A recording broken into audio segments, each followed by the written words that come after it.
Hey there, I'm Mark from Spectrum Pulse, and today we have from Willi Carlisle Winged Victory. So when I discovered and reviewed Willi Carlisle's Critterland last year, one observation I made was how dark and substantially less funny it was compared to the rest of his catalog. A great album loaded with character details and texture, one of the best of 2024, but a pretty sobering one that didn't shy away from difficult family relationships, drug abuse, and poverty. So the buzz for Winged Victory looked to be not so much a course correction, but a chance to deliver more joy and love in darker times. Self-produced, homespun, likely to walk the blurry line of wry insight and gut-busting hilarity. Hell, in my mid-year video, I already talked about how much Big Butt Billy was an early favorite of mine for being batshit hilarious. So alright, how about the rest of the album? Well, honestly, once you click into its specific sound palette, there's a ton of charm and color to be appreciated here. Perhaps a half step removed from the heights of Peculiar Missouri or Critterland, definitely has feel of more of a niche project, especially in its instrumentation, but also probably his most eclectic and vibrant album to date. And where that manifests most, it's in the composition and instrumentation. From the rollicking banjos to the warmer fiddles, from the squonking horns to the very rich accordion,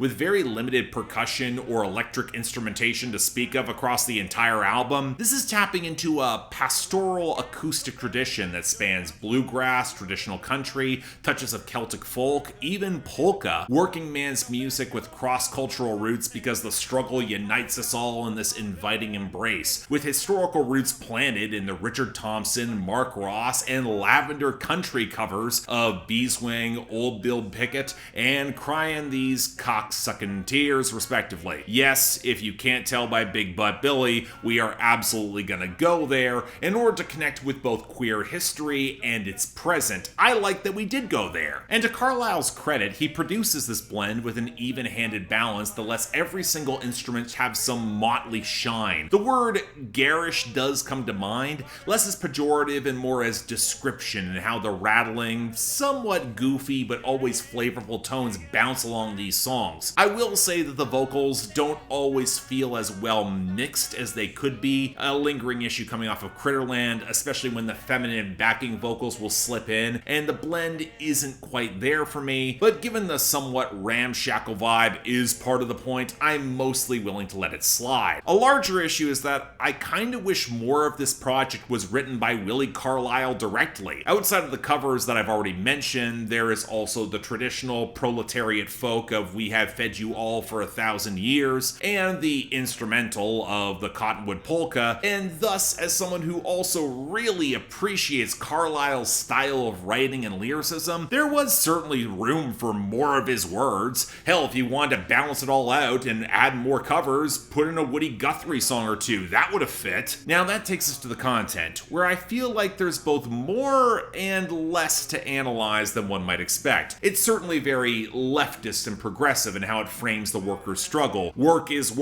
pretty on the nose, and feels very affirming to those outcasts from society whose work should be credited but often isn't, specifically sex work, and also a desire for peace and nature and love. I really appreciate the reflections on poverty and nature on Wildflowers Growin, the things you observe outside of the working process, or the covers of Beeswing and Old Bill Pickett for precisely that purpose, those who never fit cleanly within the system and could well be forgotten. But it's also a classic example of framing that's rooted in a very historic, often very literate tradition, made to be something as silly as it's often affecting. Sound and Fury is a great example. It's a deliberate Shakespeare reference, and the song is ridiculous in its proclamations, but it's all for its own sake, and it's quietly clever enough to earn that. Very Shakespearean in that. And I also put the screamingly hilarious queer sex jokes of Big Butt Billy and Cryin These Cocksucking Tears in the same place. At the same time, though, it's not so much insular or indulgent as it is just creating a space for comfort and good humor, even if I think it's missing a trace of the deeply personal and vulnerable that made Carlisle's other stories hit so deeply on songs like The Arrangements or When the Pills Wear Off. It's escapism in every sense of the word, less of specifically what you might want, more of what you could need. But as a whole, You know, again, I do think it's more of a niche listen. Hang any aspirations to good taste from the billionaires and bourgeoisie, then hang them too. We're gonna have some good rollicking fun, highlighting not just a history that shows many present conflicts relevant today, but also a human spirit that's persisted in the meantime, as offbeat and deeply silly as it can be. And indeed, there is a theatrical energy that might not click for anyone. I'm a little bit surprised it clicked for me, especially given how broad and colorful the arrangements are. There's a little early Sierra Farrell in the blend of sound and influences and presentation from times past, and I'm not sure I would put it among my favorites from him, but I also get the sneaking suspicion that for as dark as 2025 might be primed to be, this will be a balm that's worth sampling, and given its tradition, might have some tangible staying power. It will not be for everyone, but for those who embrace it, I think it's gonna stick, and y'all should give it a proper chance. Count on that. So yeah, thanks a lot for watching. If you want to see more, please be sure to like, share, drop comments, subscribe. Yeah, I know I'm a little bit later to this than I wanted to. I wanted to get onto this early in the week, but mid-year videos kind of take precedent. It happens. But again, leave your comments down there below. I'm curious where folks actually fall out on this. It has been a little bit divisive, especially from those who hopped on board with Critterland, so I'm curious where folks fall. Beyond that, though, anything else I might be able to do to improve my presentation, I'm all ears. And if y'all want to get involved in helping support the channel, get albums on my schedule, again, I'm reopening it tomorrow. Or, hell, if you just want to yell at me on my Discord, link to my Patreon and YouTube memberships is right over there. Don't feel obligated, tough times out there, but the option's available.